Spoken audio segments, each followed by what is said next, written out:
তো প্রধান উপদেষ্টা আমাদের যে ডিসি মহোদয়গণ আছেন পুরো বাংলাদেশে তাদেরকে বলেছেন, সরকার মানেই মানুষকে হয়রানি করা। এই প্রবণতাকে উল্টে দিতে হবে উল্লেখ করে ডক্টর মোহাম্মদ ইউনূস বলেন, পাসপোর্ট আমার নাগরিক অধিকারের একটা অধিকার। আমি চোর না ডাকাত সেটা পুলিশ আলাদাভাবে বিচার করবে। আমাকে যে জন্ম সনদ দিয়েছেন সেটা তো কোনো পুলিশ ভেরিফিকেশন নিয়ে করেননি। আমাকে এনআইডি দিয়েছেন সেটাও কোনো পুলিশ ভেরিফিকেশন নিয়ে করেননি। নাগরিক হিসেবে পেয়েছি, তাই পাসপোর্ট করতেও পুলিশ ভেরিফিকেশন লাগবে না। চমৎকার কথা বলেছেন তিনি।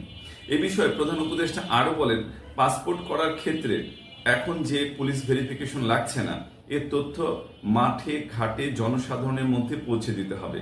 পুলিশ ভেরিফিকেশনের নামে হয়রানি হয় এটি বন্ধ করতে হবে।